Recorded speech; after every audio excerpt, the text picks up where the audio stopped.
CNT act का उल्लंघन कर आदिवासी जमीन की खरीद बिक्री मामले में पूर्व मंत्री एनोस एक्का को 7 साल की सजा सुनाई गई। उनकी पत्नी मेनन एक्का को भी 7 साल की सजा हुई है, जबकि तत्कालीन एलआरडीसी कार्तिक कुमार प्रभात को 5 साल की सजा सुनाई गई। देखिए रिपोर्ट।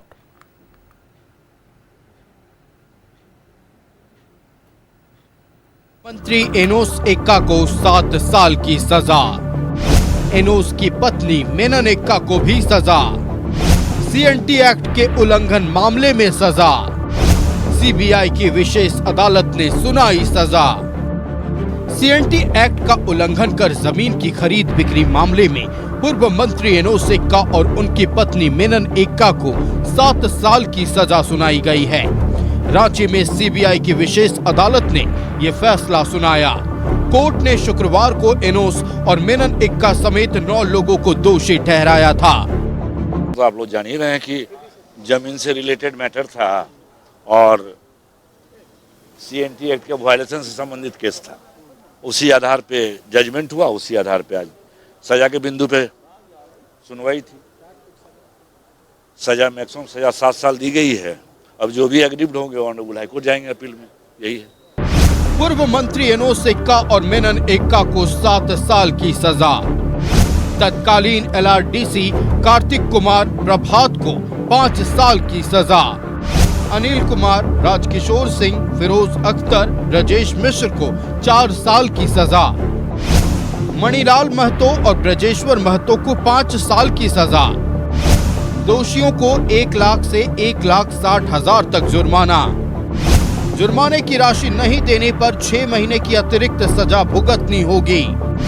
एनोस एक्का की पत्नी मेनन एक्का के नाम पर हिनू में 22 कट्ठा जमीन खरीदी गई थी और मांझी में 12 एकड़, नेवरी में 4 एकड़, चुटिया के सिरम टोली में 9 डिसमिल खरीदी गई थी जमीन। मार्च 2006 से मई 2008 के बीच हुई थी जमीन की खरीद बिक्री। अधिकारियों की मिलीभगत से सीएनटी एक्ट का उल्लंघन कर जमीन की खरीद बिक्री। झारखंड हाई कोर्ट के आदेश पर सीबीआई ने 4 अगस्त 2010 को की एनोस एक्का समेत अन्य पर प्राथमिकी दर्ज। दिसंबर 2012 में सीबीआई ने 16 आरोपियों के खिलाफ दाखिल किया चार्जशीट। 29 अगस्त 2025 को कोर्ट ने 9 आरोपियों को ठहराया था दोषी। मामले में पूर्व मंत्री एनोस एक्का 3 साल 3 महीने 26 दिन जेल में बिता चुके हैं। 17 अगस्त 2009 को उन्हें गिरफ्तार किया गया था, जबकि 15 दिसंबर 2012 को वे जमानत पर बाहर आए। न्यूज़ 11 भारत के लिए रांची से दीपक उरांव की रिपोर्ट। संवाददाता दीपक हमारे साथ लाइव जुड़ रहे हैं। दीपक का रुख कर लेते हैं। दीपक, सीएनटी एक्ट का उल्लंघन कर जमीन खरीद बिक्री मामले में आज एनोस एक्का को सजा सुना दी गई है और वहीं दूसरी तरफ उनकी पत्नी के साथ अन्य 7 आरोपियों को भी सजा सुनाई गई है। किन्हीं को 7 साल, किन्हीं को 5 साल, किन्हीं को 4 साल। लेकिन सबसे महत्वपूर्ण बात जो सामने आ रही है, सीएनटी एक्ट का उल्लंघन और खरीद बिक्री। हमने देखा कि मंत्री पद पर रहते हुए कैसे दुरुपयोग किया जाता है और कैसे एनोस एक्का ने अरबों की संपत्ति राजधानी रांची में अर्जित की थी। बिल्कुल, सीएनटी एक्ट का उल्लंघन कर जमीन की खरीद बिक्री के 15 साल पुराने मामले में फैसला कल ही आ गया था। आज 9 दोषियों को सज़ा सुनाया गया है। पूर्व मंत्री एनोस एक्का और उनकी पत्नी मेनन एक्का को 7 साल की सज़ा सुनाई गई है और इसके साथ जुर्माना भी लगाया गया है। और तत्कालीन रांची के जो एलआरडीसी थे कार्तिक कुमार प्रभात समेत 3 को 5 साल की सज़ा सुनाई गई है और बाकी 4 को 4 साल की सज़ा सुनाई गई है। तो इस तरह से सभी को जो दोषी ठहराया गया था उन्हें सज़ा सुनाया गया है। सज़ा के साथ साथ जुर्माना भी लगाया गया है। जुर्माना नहीं भरने पर अतिरिक्त सज़ा भी भुगतनी पड़ेगी। ये जो पूरा मामला है साल 2006 से साल 2008 के बीच का है। एनोस एक्का मंत्री थे उस समय और मंत्री पद का दुरुपयोग करते हुए अपनी पत्नी मेनन एक्का के नाम से कई अलग अलग जगह पे ज़मीन की खरीदारी की गई थी और बड़े पैमाने पे और एक बड़ा भूखंड खरीदा गया था और मांझी थाना क्षेत्र के नेवरी में जो है ज़मीन की खरीदारी की गई थी। इसके अलावा चुटिया थाना क्षेत्र के सिरम टोली में ज़मीन की खरीदारी की गई थी और हिन्नू मौजा में ज़मीन की खरीदारी की गई थी। और इस पूरे मामले को लेकर झारखंड हाई कोर्ट ने सीबीआई को जाँच का आदेश दिया था और झारखंड हाई कोर्ट के आदेश पर सीबीआई ने साल 2010 में प्राथमिकी दर्ज की और प्राथमिकी दर्ज करने के बाद अनुसंधान शुरू किया और 2 साल तक अनुसंधान करने के बाद 2012 में कुल 16 आरोपियों के खिलाफ जो है कोर्ट में चार्जशीट दाखिल की थी, जिसमें पूर्व मंत्री एनोस एक्का, उनकी पत्नी मीना नेका और रांची के तत्कालीन एलआरडीसी कार्तिक कुमार प्रभा समेत कुल 16 के खिलाफ जो है चार्जशीट सीबीआई के विशेष कोर्ट में दाखिल किया गया था। और उसके बाद साल 2019 में जो है आरोपियों पर आरोप गठित किया गया था, यानी कि आरोप तय हुआ था। 4 आरोपी जो है आरोप गठित होने से पहले 4 आरोपी को आरोप मुक्त किया गया था और 1 आरोपी का जो है मौत हो गई थी। तो कुल 11 आरोपी मामले में ट्रायल फेस कर रहे थे। 11 में से 9 को दोषी करार दिया गया था, जिन्हें सज़ा सुनाया गया है। 1 आरोपी का जो है उसे साक्ष्य के अभाव में बरी किया गया है, गोवर्धन बैठा को, और 1 आरोपी जिसका आईसीयू में इलाज चल रहा है, आईसीयू में इलाज चलने की वजह से उनका रिकॉर्ड को अलग किया गया है। तो उसका बाद में जो है कोर्ट का फैसला आएगा।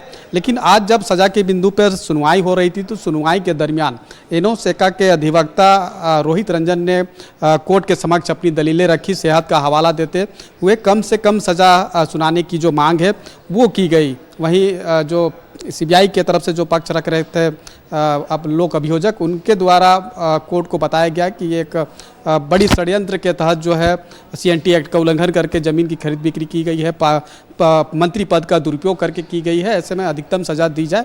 तो दोनों पक्षों की दलील सुनने के बाद जो है सीबीआई की विशेष कोर्ट ने अपना जो है आदेश जो सज़ा है, सेंटेंस है, वो सुनाया गया है। ये जो पूरा मामला है इसको लेकर अगर आप देखें तो जिस तरीके से मंत्री पद पर जब मंत्री थे एनोस एक्का, उस दरमियान घोटाला का भी मामला आया था सामने। घोटाला का जब मामला सामने आया था तो पहले डीए केस जो है वो किया गया था। भ्रष्टाचार को लेकर डीए केस जब हुआ था तो डीए केस में आय से अधिक संपत्ति मामले में एनोस एक्का को पहले ही जो है 7 साल की सज़ा मिल चुकी है, कोर्ट के द्वारा सज़ा सुनाया गया है। और जिस मामले में आज उन्हें सज़ा सुनाई गई है सीएनटी एक्ट का उल्लंघन करके ज़मीन की खरीद बिक्री मामले में, और इन्हीं सभी केस को जो है ईडी ने भी टेक ओवर करते हुए जो है कार्रवाई की है, जिसका कोर्ट में मामला लंबित भी है। तो आप देखें कि इस पूरे मामले में जिस तरीक़े से मधु कोड़ा का जब सरकार था और उन्हीं के सरकार में ये मंत्री थे, इसके अलावा कई मंत्री पर भी आरोप लगे हैं जिनका मामला न्यायालय में चल भी रहा है, चाहे ईडी के मामला हो मनी लॉन्ड्रिंग का या फिर सीबीआई आय से अधिक संपत्ति का मामला हो। तो ये एक बड़ा मामला था और इसी मामले में जो है अलग अलग तरह की प्राथमिकी दर्ज हुई थी। बिल्कुल दीपक, देखिए कि कई तत्कालीन मंत्रियों पर भी मुकदमा चल रहा है और कईयों पर आरोप लगे हुए। लेकिन इस मामले पर आते हैं। देखिए, सीएनटी एक्ट का उल्लंघन करना कितनी बड़ी सजा हो सकती है, ये आज कोर्ट ने उदाहरण पेश किया है। ये खास तौर पर उदाहरण उन लोगों के लिए है जो भूमाफिया सीएनटी एक्ट की जमीनों को अलग अलग हथकंडा अपनाते हुए जमीनों को बेच दे रहे हैं, कागजातों की हेरफेर हो रही है। आने वाले समय में ये कहीं ना कहीं एक उदाहरण के तौर पर पेश होगा और लोगों को समझ जाने की जरूरत है कि सीएनटी एक्ट का उल्लंघन कितना महंगा पड़ सकता है। बिल्कुल आपने सही कहा। राजधानी रांची समेत पूरे राज्य में देखें तो सीएनटी एक्ट का खुलेआम जो है धज्जियां उड़ाई जा रही है। नियम कानून को ताक में रखकर सीएनटी एक्ट के नेचर की ज़मीन की खरीद बिक्री हो रही है। और सीएनटी एक्ट कानून बना ही इसलिए था कि आदिवासियों की ज़मीन को सुरक्षा कवच के रूप में जो है कानून बना था। लेकिन आप देखें कि लगातार जो है सीएनटी एक्ट ज़मीन का जो खरीद बिक्री है वो कहीं ना कहीं एक सादा पट्टा में, एक एग्रीमेंट में जो है वो हो जा रही है। और कई ऐसी ज़मीन है जहां पर नेचर बदलकर ज़मीन की खरीद बिक्री जो कि आप अभी हाल के दिनों में जो कार्रवाई हुई है उसमें आप देख सकते हैं कि कांकेर के जो नगड़ी, बुकरू और चामा मौजा है वहाँ पे एक बड़े पैमाने पर आदिवासी ज़मीन जो सीएनटी एक्ट के नेचर की ज़मीन है उसकी खरीद बिक्री हुई है।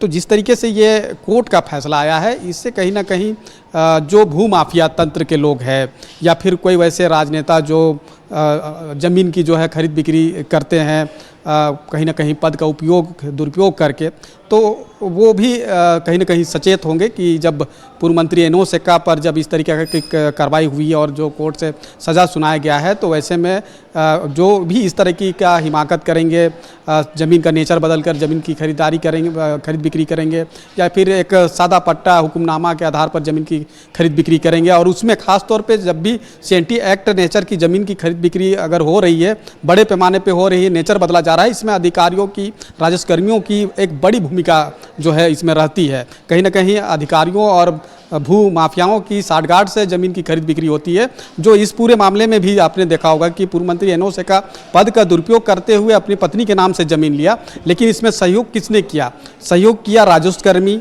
LRDC जैसे जो पद पे रहने वाले जो अधिकारी थे, कर्मचारी थे, वो इनका भरपूर सहयोग किया।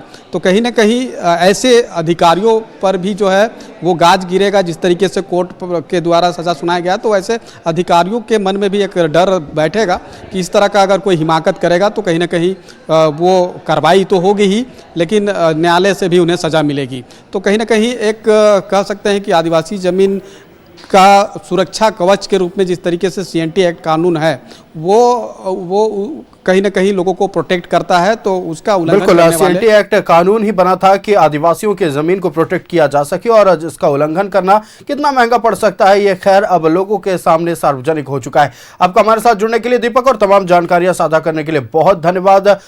तो CNT एक्ट के उल्लंघन कर जमीन की खरीद बिक्री मामले में आज कोर्ट ने पूर्व मंत्री एनोसे का, उनकी पत्नी समेत 9 आरोपियों को सजा सुनाई है, और ऐसे में एनोसे का को 7 साल की सजा सुनाई गई है और कठोर कारावास की सजा सुनाई गई है। उनकी पत्नी को भी 7 साल की सजा सुनाई गई। वहीं अन्य आरोपियों को किसी को 5 साल की और किसी को 4 साल की, साथ ही आर्थिक दंड भी लगाया गया है।